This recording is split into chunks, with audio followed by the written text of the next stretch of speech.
So in terms of the panel, I'm going to introduce them in the order of the list that I have before me, rather than jumping back and forth. First of all, and the four are going to be known to the majority of you, but first, Dr. Nerys Llewelyn Jones. Second from the end, she is the founder and the head of the Agri-Advisors Company and specialises in agricultural law and is a member of the Commission on Justice in Wales. And I'll be coming back to the significance of that commission in due course. And having just joined us is Fflur Jones, originally from Llanuwchlyn, who is a partner in Darwin Gray and specialises in the area of employment law and discrimination, and will be a very well-known figure for most of you. And then we have Rhys, Owen Thomas, who is a barrister, who is in the Ysgoi chambers, who does a lot of work in the area of civil law and criminal law, and also teaches at Swansea University. But especially relevant in terms of today's debate is part of the Secretariat, which is a difficult word to say at the end of the long and tiring Eisteddfod week. He's part of the Secretariat for the Commission on Justice. And then finally we have Emyr Lewis, who is a senior partner in Blake Morgan, who's a very well-known figure in the area of culture as well in the legal world in Wales. And this afternoon, this is the plug that he has paid a lot of money for. He will be launching this wonderful book, Tut Lol, at 1:30 in the Literature Pavilion. I haven't read it yet, but I'm confident it will be excellent. So those are the four panelists. Just quickly in terms of the context. The specific context for this discussion is the establishment on the Commission on Justice in Wales by the Welsh Government under the chairship of the former Chief Justice, namely Lord Thomas, who is working at present and who hopes, I think, to report sometime in the second half of the next year. Now, there are several contexts that are important here. The constitutional context, devolution, Brexit, and also economic, social change, and even technological change. The majority of people who don't work in the law don't understand how important of the technological changes in terms of the challenges it brings. But in terms of framing this discussion, I'd like to propose that there are three aspects to this discussion on the future of the justice system in Wales. The first is the context of devolution, the constitutional settlement, if we can use that word, settlement, in the Welsh context when everything changes every 3 or 4 years. And we had a wonderful lecture from Emyr Lewis earlier in the week about the way in which the concept and the ideology of England and Wales as one unified legal context has affected this kind of devolved settlement that we have here in Wales. And the way that I would express it is this. The majority of democratic systems, you have a system built, well, it's a three-legged stool, if we can use a Welsh idiom. You have the legislature, in the case of Wales, the National Assembly for Wales, and you have the executive, namely the Welsh Government. And in every other system that I know of, you have a third leg, which is the legal jurisdiction that goes hand in hand with that. But in Wales, we have a two-legged stool, because we don't have that final leg, where part of a system, an England and Wales system, as Emyr Lewis suggests we call it, with one word, England and Wales. We're part of that system, and what we know, particularly in the wake of the Wales Act 2017, is the fact that the London government believes that they own that jurisdiction. That's not something that we share. We can squat in the corner of it. So that's one element of the discussion. And the second element, perhaps, is the way in which devolution and the justice system are in conflict. And what I would suggest is that we would think that there is a jagged edge between the things that are devolved and non-devolved issues, because one of the fundamental things about justice, and one of the things that they teach in Criminology 101, the first lecture in the first year on criminology, is that you can't differentiate between justice policy from social policy more broadly. If you consider crime and what happens to offenders and those who are affected by crime, the health system is important, for example. Housing is vital. Those things in Wales are devolved. So how are the responsibilities that are not devolved and those that are devolved, how they conflict? And that's a second context. And the third context, and I wouldn't have mentioned this, if I was doing this presentation 6 months ago, I wouldn't have mentioned this, but I'm becoming more and more aware of this now. Thanks to the work of Dr. Rob Jones, who is sitting in the audience and is working with us at Cardiff University. The way in which the justice system works in Wales. Maybe you've seen the recent report by Rob on the prison system in Wales, which was full of astonishing figures about the increase in attacks within prisons in Wales, and the fact that the Park prison near Bridgend is the prison with the worst safety record in England and Wales. So there are, and also the work that he's done showing where prisoners from Wales are kept.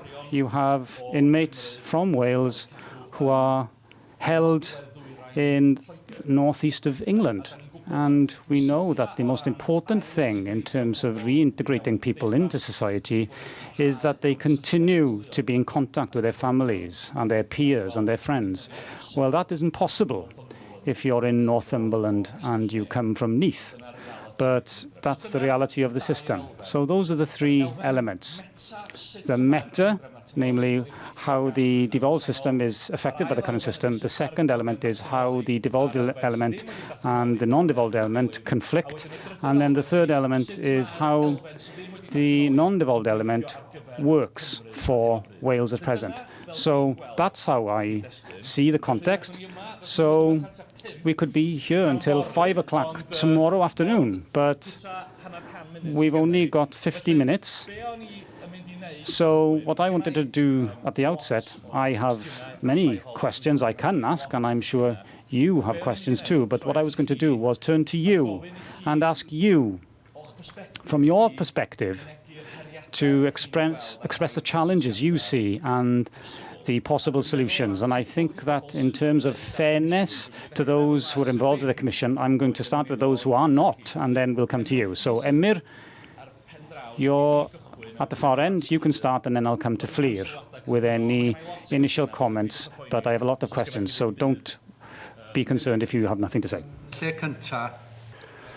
Well, first of all, this concept of England and Wales, as you mentioned, has been a hindrance in terms of having a clear devolution settlement for Wales, and the upshot of this is confusion as to how far exactly our Assembly can legislate and our government can act, and another upshot is that all of the resources related to those areas involved with justice are controlled from London, and therefore the resources aren't available in Wales to bring together all of the social issues and all of the policy needs that are conflicting and are interrelated.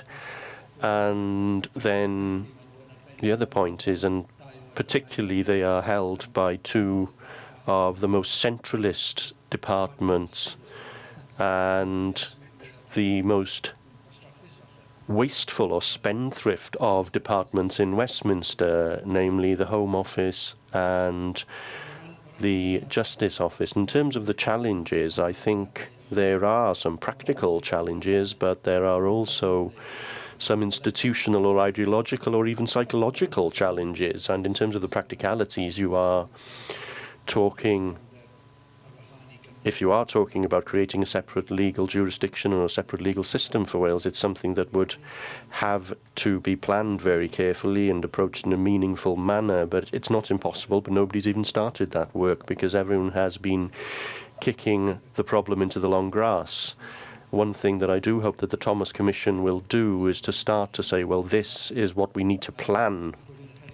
And the other challenges I mentioned mainly emerge for the profession and for the law schools, where there is conservatism, which is natural in the profession. It's always been there. But it's a shame, because whatever the view of our profession, it's not for our benefit that the system should exist and evolve. It's for the benefit of the people of Wales and for better governance in Wales. And in terms of the law schools, there are some excellent individuals who ask, well, what is the responsibility of the school, of a school of law, but to teach the law of the country in which we live? And there are others who are concerned for some frivolous reasons, in my view, what kind of impact having a separate legal system for Wales would have on their reputation and their international activities. And one need only look at Northern Ireland and Scotland, where a separate jurisdiction is no hindrance at all to the schools of law in those countries, to show that that isn't quite as much of a concern as what one might think. Thank you, Emyr. Fflur, your initial thoughts. Thank you very much. Well, this is a matter of confidence for me.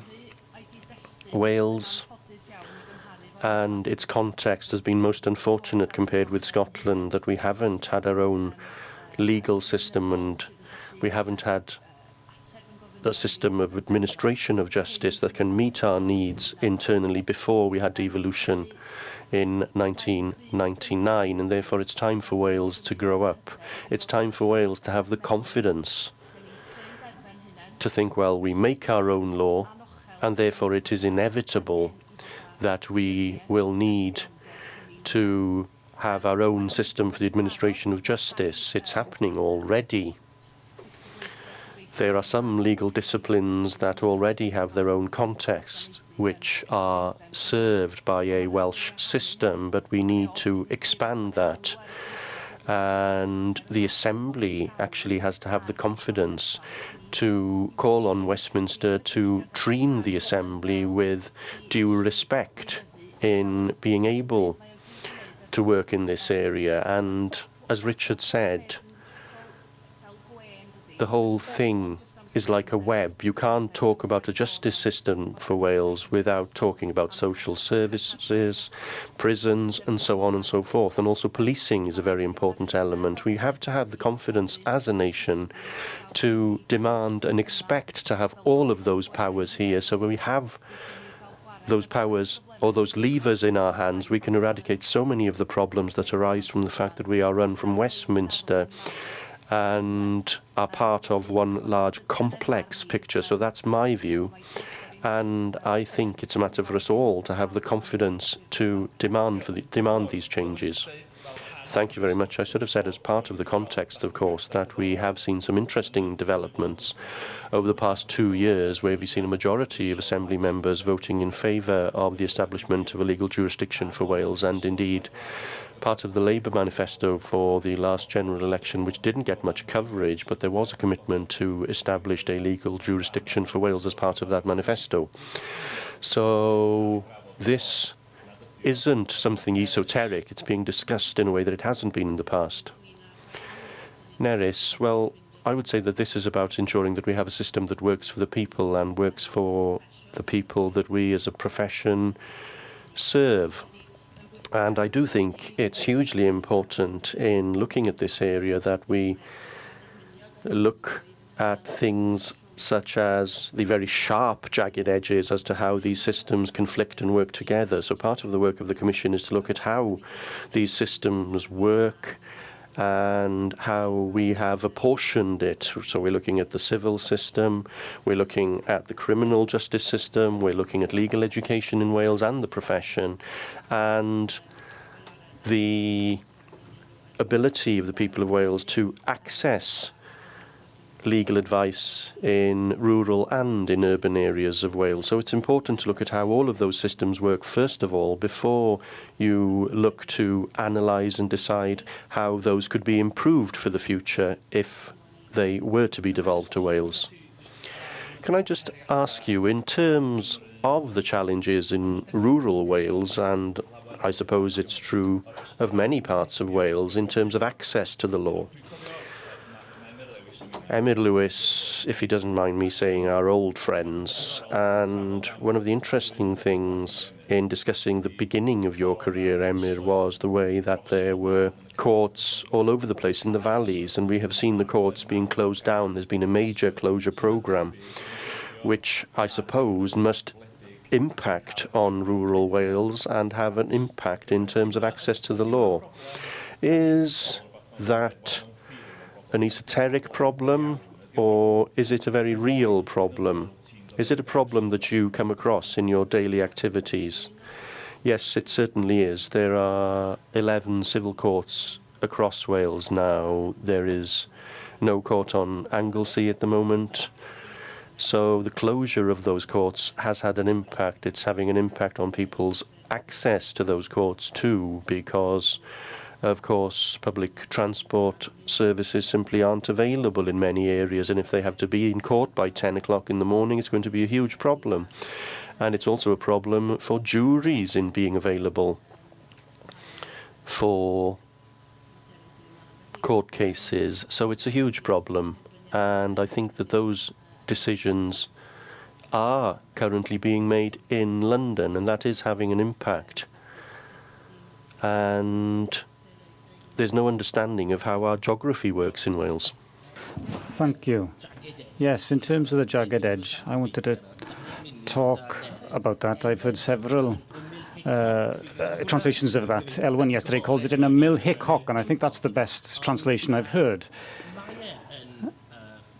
It is a problem in terms of practice that there's no communication between the sectors that are devolved and those that are reserved and non-devolved. A perfect example is that we as practitioners don't know about the good work that was happening around us. A perfect example recently was that I was reading that there were 64 agencies in the third sector working in Ely, one specific area of Cardiff, but that we as practitioners had no idea about the good work that's happening out there, that there's no communication, and we can't tell a client, well, go over there and they can help you. They can help you with your problem with alcohol or drugs. Therefore, it's a lack of communication. That's what I see as the main problem. And it's not only a problem in rural Wales, for example, and in the post-industrial areas, it's also a problem in Cardiff, within our cities, and access to justice is just as problematic as it is for people in different areas of Cardiff as it is in rural areas and post-industrial areas. Maybe the distances are shorter, the geographic distances, but there is a great distance between them and justice. I'm going to just offer, if those of you have listened to the opening comments, in terms of the discussion, you can take this discussion anywhere you want to, but there have been several sessions this week focusing on the devolution settlement, and I think it would be interesting going into the experiences, the day-to-day experiences of the justice system as it is, and what could be better, and what would be an alternative vision. Does anyone have a comment to make? I see one police commissioner with his hand up already, and Hugh here has a roving microphone. So it's an opportunity to discuss or make some comments briefly, and then we can come back and return. Please introduce yourself. Wyn Jones, Police and Crime Commissioner for North Wales. Now, one example that I can tell you causes me a daily problem is youth justice, where everything related to children and young people in Wales is devolved apart from justice. And what we have is 4 authorities across North Wales, and they all work differently and they're all funded differently. And everyone contributes towards their running, but there's no collaboration. So if you're in Anglesey, you will get a youth service which is different to what you will get in Flintshire. And I think that is something that we could sort out if we just try to do so. And I think there is a desire within the justice system, more than the Home Office, to devolve. They've shown that already with the CRCs, and the rumour is that they want to devolve more victim services to Wales too. So, as you say, we have to demand these powers, and I think we've been slow in calling for further devolution in justice in Wales. Thank you. Thank you. Does anyone else have a comment to make? Or there are 2 here. Cyflwynwch eich hun. Please introduce yourself, even though nearly everyone knows each other in the Welsh-speaking community. Thank you very much. Tom Jones, and I was Commissioner for Legal Support for 10 years, and I remember the current Mayor of London, Sadiq Khan, being quoted. I can't say that I was listening to him, but he said there's no difference in the legal needs and justice needs of rural people in Wales and the people in rural areas of north of England. But the point he missed was that the agencies that were available to help those people were going to be different. Shelter Cymru, for example, is an independent charity to those in England. So that's the point with jagged edges. We have our own organisations who are available to help people who aren't the same, and that message didn't penetrate at that time. Thank you. Yn y blaen am yn hyn. And at the front here. Thank you very much. I'm Emyr Lewis. I work as a JP in Cardiff. Just to be clear, and if you could explain to me, I assume that the England and Wales statute book is about this big, and that the Assembly statute book is far smaller. So what would happen, therefore, because we sentence people in courts, we use sentencing guidelines that emerge from the current statute book. So would we create our own sentencing guidelines in Wales so that we would sentence as we see fit in Wales? So that you can have a different sentence in Wales to what you would have in England? So I'd like to ask that question first of all. And then one interesting thing in terms of the closure of the courts. We hear now that more justice is to be provided online, so you could plead guilty online and be sentenced online. It's an interesting idea. I don't know if it would work, and to a certain extent it would deal with these problems of the courts closing. As long as people can go online, of course, as long as people have access to those services. That's a seminar in another room, I believe. Right. Does anyone want to respond briefly to some of those comments? Emyr, do you want to go first? Just very briefly on Hugh's point. It's a very good question. Fundamentally, what would happen is that on any given day, all of the law of England and Wales would become the law of England and the law of Wales, and one would expect there to be transitional arrangements, which would mean that you would still use the same sentencing guidance as had been in existence in the past until a specific system in Wales decided on new guidance. There is precedent for this. When the single jurisdiction in Ireland split in around 1920 and 2 legal jurisdictions were created, all they did at that point was just to create the court system separately, and automatically all of the law that had been the law of Ireland previously became the law of Northern Ireland and Southern Ireland, and then the separation happened. But that separation's already started to happen in Wales before the jurisdiction has been created. So all of the law of England and Wales would apply in Wales. Would the Assembly have the capacity for that? That's a different question and not one for me. The question of capacity is very important, but there are different degrees of the devolution of justice. You may want to devolve certain areas first, but not all areas. And you may want a settlement that would mean that certain areas would be administered in the same place in both countries. That happens in Scotland now, although Scotland does have a separate system, and the Commission has been in Scotland visiting various organisations there to see how their system works.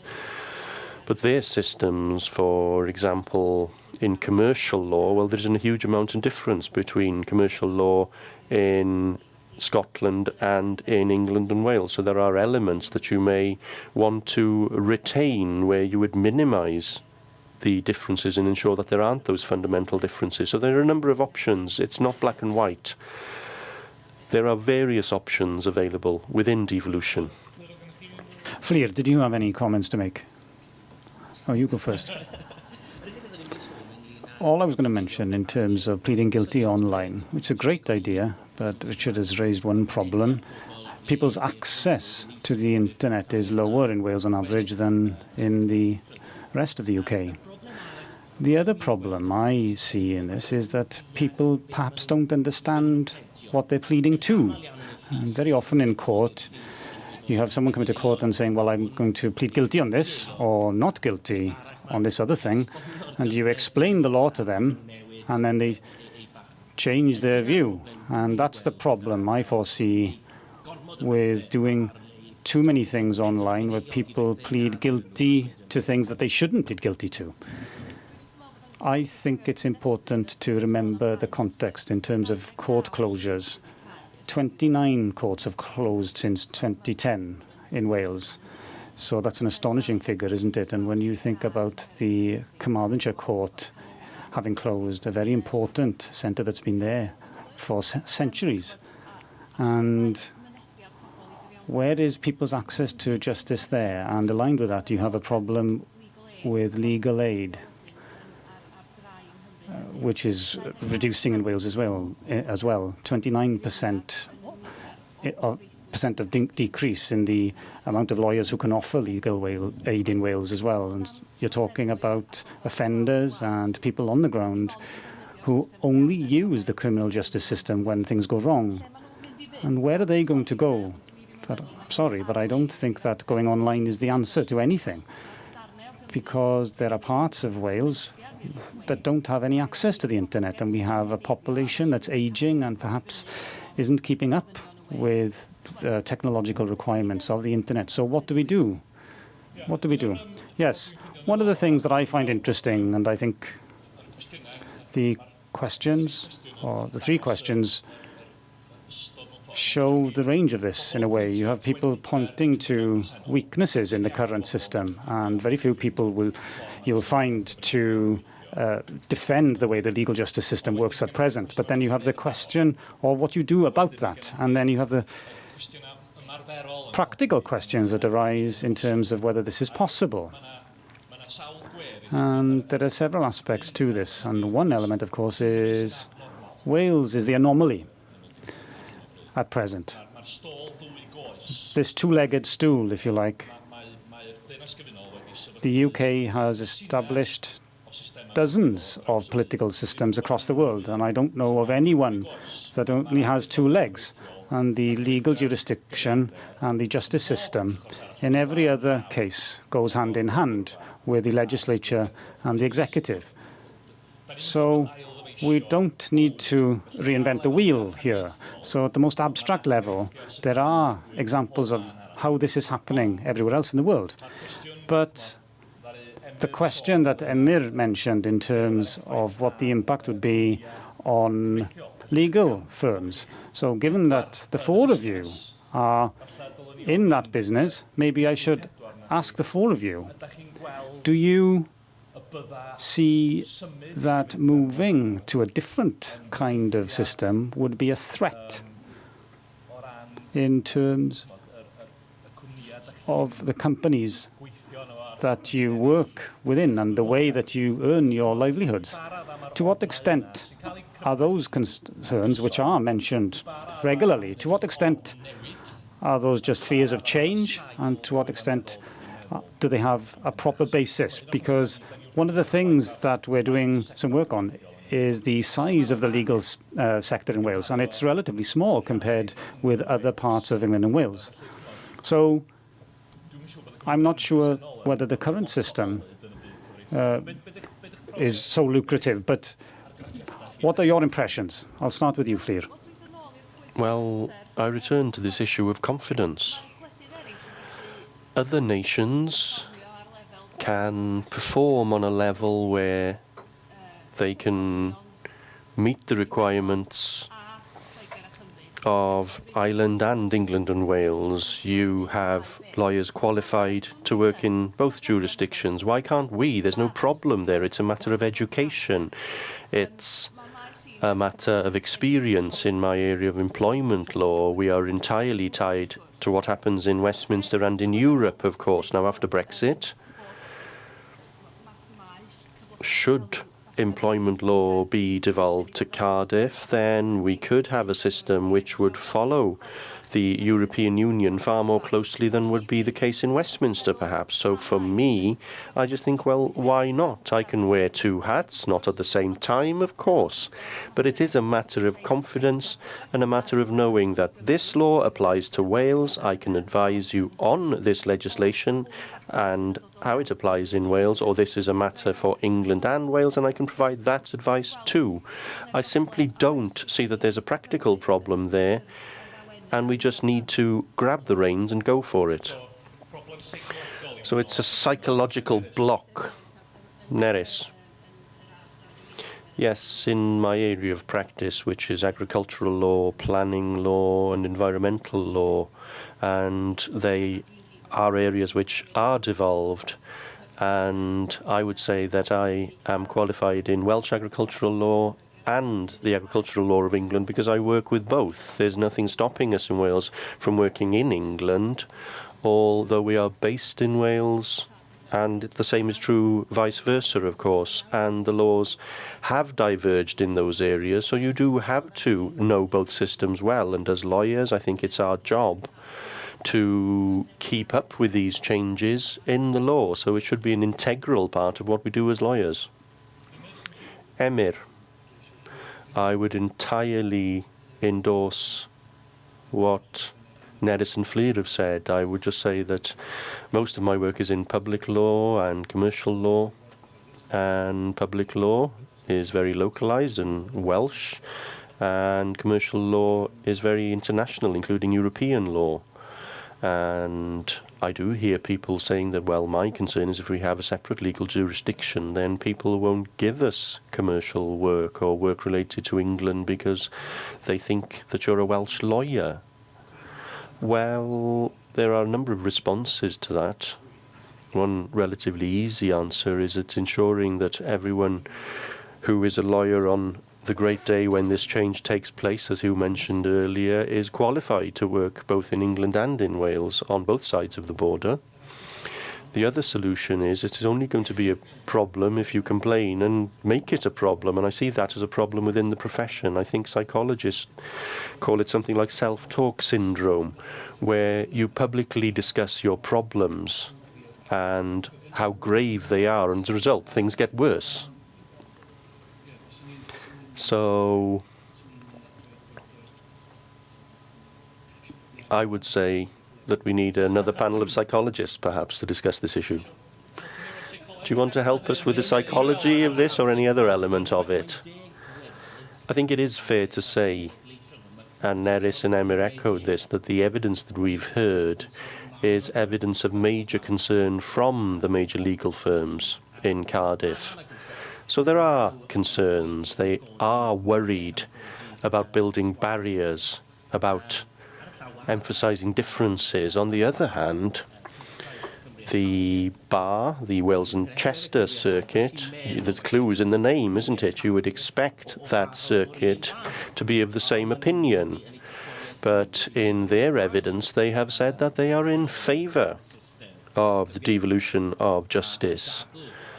And the case that they made in favour of that is that Wales doesn't have a fair share of legal aid. 74% is what we receive in comparison to England in terms of legal aid.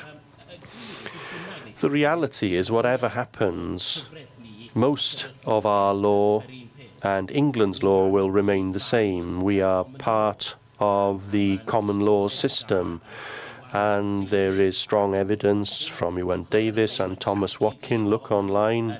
There are 130 of them there. They provided very good evidence of the potential of being part of this international body which is respected worldwide. Emyr mentioned the attitudes of schools of law. The school of law I'm connected with in Cardiff have said that as long as we are part of the common law system, we are entirely content. We provide education in common law to people from Malaysia and from Maltraeth. So we don't see it as a cause of concern. The exact words used was from Calgary to Kuala Lumpur. Well, I didn't write that paper. However, we have been going on at length here, so are there any further questions from our audience? We have a number of hands raised. Hugh?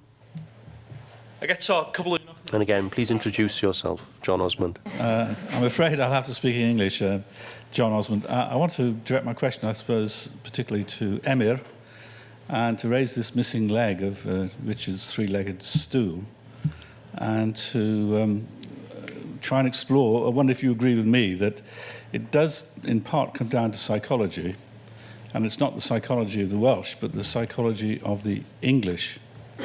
And it always seemed to me, I've been rather out of things for the last few years, but it always, when I was thinking about these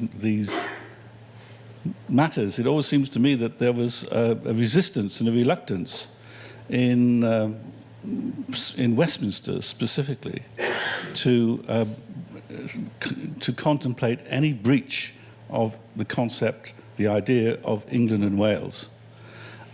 Because once they were to do that, they would have to confront their being English. And so there would be English law. So it's not so much they are resistant to allowing the Welsh to have their own law, they're reluctant to have their own law because that would make them confront a different and distinct and separate identity of their own, which in a curious way they're reluctant to do. Thank you, John. I'm going to ask for a number of questions and you can respond at the end. There is a gentleman here. I assume he's a gentleman, I can't be sure. I'm Glyn Roberts from Eisteddfod Cymru, the Farmers Union of Wales. In returning to Brexit, within the Great Repeal Bill in Section 11, there's been agreement between the Welsh Government and the government in England. Well, what's the implications of that decision for the future of Wales in general? What a question. Okay, anyone else on this round of questioning? Okay. Panelists, do you want to respond? That second question is so broad-ranging, so do try and be succinct if you can, and if you do have any questions, do catch my eye as my colleagues respond. Can we start with you at the end, Emyr? Well, I'll deal with John's question first of all. Well, quite possibly, I do think I wouldn't... There are two parts to this. England isn't necessarily the problem. Again, Britain's the problem. And this question as to whether this will lead to England facing up to its own identity and its own legal problems. But I don't share your scepticism on the willingness of people in England to adopt this change. But the expert on the people of England is standing here, and he might be better placed to deal with your question. In terms of your question, Glyn, well, it's an extremely complex question. The first comment to make, perhaps, is that if Brexit had happened 30 years ago, then that provision simply wouldn't have been available. The whole question of how Wales responds to Brexit simply wouldn't have been part of the equation at all. But I do think it ties into this question of jurisdiction in an interesting way. because, and it also relates to what Nerys said, Nerys mentioned certain things that we wouldn't devolve, perhaps, that we would choose not to devolve, that things would remain in Westminster. But the question is, who makes that decision as to where powers lie? Is the decision made in Wales? Are we saying, well, yes, you can retain those for the time being? It is Britain who say, no, we will not provide those powers, or do we come to an agreement? So, in other words, do we create some sort of consensus across the UK? And the reason it is relevant to Brexit is that the clauses you've mentioned emerge, and the agreement that exists between the Welsh Government and the government in London, which isn't the case in Scotland, of course, is targeted at trying to come to an agreement on what the system will look like in the UK following Brexit. The problem is, can you trust the centre? And personally, I don't think that you can. So I fear that the upshot of this agreement, which isn't legally binding on anyone, ultimately, it's just an agreement, it's a political agreement. So I fear that the outcome of this will be more powers taken from Wales. The same will true of Scotland and perhaps for Northern Ireland in different ways. And this is why the argument for a separate jurisdiction, for me, is part of that same debate in terms of ensuring that we have the greatest possible governance over our own matters, which is sensible within an international context, which is very complex. We can't control everything. That's the problem of Brexit, that those who are Brexiteers believe that a free UK can control everything, but it can't. It simply can't. In the same way, an independent Wales couldn't do that either. I've ranted enough. It was a very interesting rant, though. Nerys. To return to the question about that, I don't have an idea about the thinking of England, but when I remember starting the company, I had a phone call within a fortnight from somebody in Cumbria who wanted to come down to West Wales to have advice on a particular issue, and he thought that because he thought the distance thought that he would have good advice, but it's not always related to which country you're in. It's a thought of you can pursue expertise. It's worth travelling to have that. But I'm not really sure what the psyche is in England in terms of that system. In terms of Brexit, it's going to be interesting to see how that agreement does work in practice from my perspective, and how the decisions are made jointly, and from a legal perspective, where the guarantee is going to happen and what happens if there isn't a guarantee in practice. And that's what concerns me in terms of being a lawyer and looking at this from a legal perspective, and how it'll be undermined, and how do we ensure that that agreement isn't implemented as agreed. What happens then, and how will that play out? So that's what I'm waiting to see with great interest. Rhys, well, I'm not going to talk about the psyche of the English, but I was talking to Keith Bush, who was part of the Brexit panel, and he said, looking back historically at the British Empire, that what they're doing is devolving more and more powers as they go forward, and they see Brexit as a blip in that process. That's what happened in Canada and Australia, New Zealand, and that's what Keith Bush foresaw happening in Wales.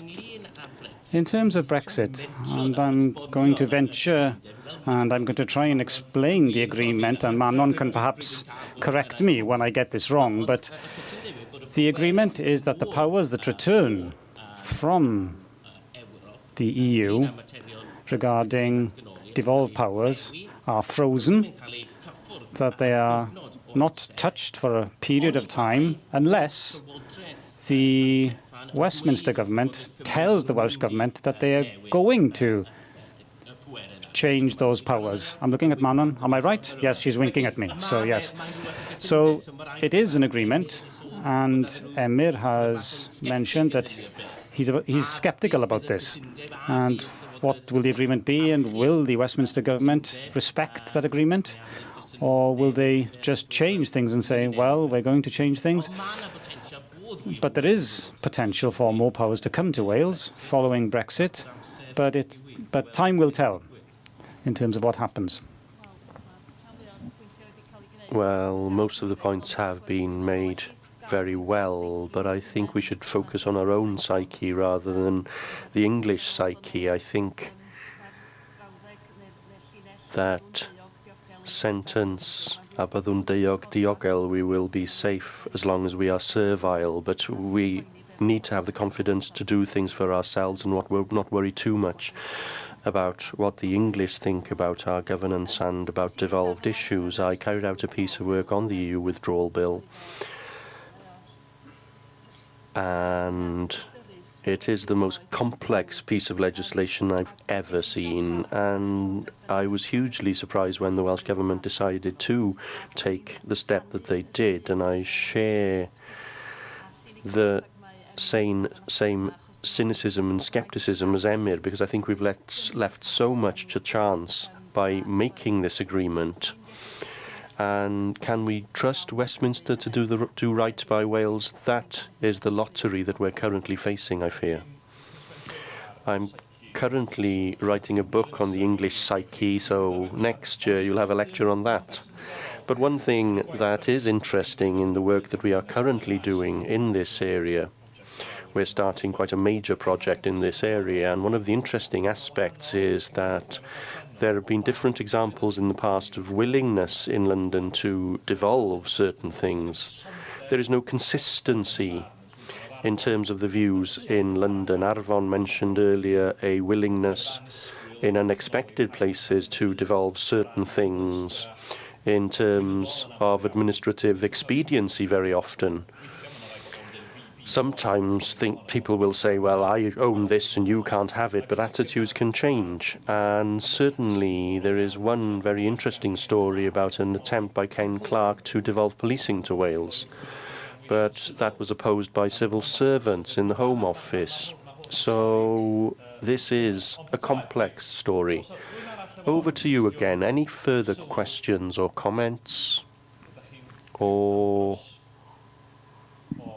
are you all content? Okay, we have 10 minutes left. What I thought might be interesting, just in concluding this event, is to be slightly utopian in our view and to ask you what you believe a good justice system would look like. If we're talking about constitutional change, we're talking about how things work at the moment, and how difficult and complex the current situation is in terms of court closures, problems in terms of access to justice, the impacts of opening what will be the second largest prison in the west of Europe, in Wrexham, and everything else that's going on. We're talking about constitutional change. But what about the outcome? What would be a good outcome? As professionals in this area, is there a way to encapsulate for us, those of us who aren't lawyers, what you would see as the essentials of an effective justice system in Wales? So how would it work for those within the system, those who need to access the system, those who are victims and are seeking redress from the system? So how can we understand what a good legal system looks like? I know it's a major question to throw at you, but I'm the chair, so I can do as I like. So if I could start with you, Fflur. Goodness me. Well, I was going to have 5 minutes to think about that. Well, this ICAC business and this jagged edge is a problem. We need to have a system that deals with the devolution of justice in a much more comprehensive way, because if we can't have a policing system, a social services system, well, health has already come, of course, and an administration of justice system all interwoven, then we're always going to be in trouble. And I'm not talking about that having everything in Wales and that we can make decisions for everything in Wales. That's not possible. But that the structure is devolved well enough so that we can work across the different sectors, so that everyone can bring a holistic system to the offenders and those who have to use the law for administrative purposes and so forth. To me, that's what would make us the land of milk and honey again. So for you, the key to this is that things aren't separated out, not just in terms of different agencies, but in terms of political control, and that we can bring them all together. That's the key factor, and that's the answer. Well, I suppose that's tied in then with this idea of local justice centres, such as what you see in Northern Ireland, for example. So to have access to that. So that's the key thing. It's that comprehensive element, bringing everything together. Rhys, how do you encapsulate what we want? Or what you want? Well, a justice system that serves the people. A system of justice that is on the agenda of our nation. It doesn't have its place in that agenda. It's being ignored. There's no work that's being done specifically for Wales within our profession and research and within the universities and so forth. So what provides justice and the importance, what the importance of the justice system, and a justice system that doesn't allow more people to die because of drugs in Cardiff, Swansea and Newport than those who die in Portugal and Switzerland, countries that are much bigger than the 750,000 people who live in these areas. A justice system that doesn't allow Wales to be at the top of the list of those who die from drugs in Western Europe, and a justice system that doesn't put Wales at the top of the list of those who send people to prison. So echoing what Fflur said, a justice system that works together for the benefit of the people, and that's the purpose of justice, to serve our people. Thank you very much. Well, just to echo that, one of the things that has been very interesting for me as someone who thought I had some kind of grasp or interest in the politics of Wales for a while, I thought I must have an idea of what's going on. But the research that's being done by Rob Jones, in particular, on the prison system and the Welsh relationship with the prison system, has given me such a shock. I didn't realise that we had the highest rate of imprisoning people. You'd think that a man would know that, but I didn't have a clue about that until recently, about that reality, which returns to the point that there's no Welsh-level discussion on these issues that has happened until very recently. And once we start to hold that discussion, those facts do emerge that we've been able to ignore to a great extent until now. Nerys.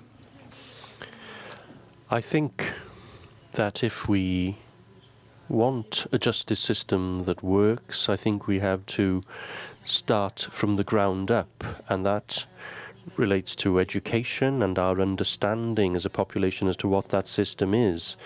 I think we need an understanding of law. I don't think schools do teach pupils about rights, and that would help in engendering talent, developing talent that may emerge to lead us within a justice system in Wales. So I do think that we have to start at our feet and work from a very early age so that people understand the system and can lead that agenda forward for the future. Thank you. I don't have to say that this is a very personal anecdote, but some of you will be aware that my children are educated in Norway. And I remember the youngest, Owen, coming home when he was 8 and saying, well, in a political system, there are 3 legs, aren't there? So I have students who I hope would understand this after their first year in college, but there are 18-year-olds getting to university without an idea about this. So this business about how we educate our children on the constitutional systems that they are being brought up in is a very complex question indeed. Emyr, the final word for you. Stop Brexit from destroying our economy and our community. Use the funding available to us to Cardiff so that the government in Cardiff can spend that money for the benefit of Wales, with Wales's priorities and with all the excellent things that others have already said. Those are the ideals. Okay, we are drawing to a close. Just a few things. First of all, I can remind you of your national duty to buy this most excellent volume, Tot Lol. I would refer you, if you are interested, that Rhys and Nerys have referred to the evidence that's been received by the Commission. It is available online. It's extremely interesting. If you have any kind of interest, do have a look at that.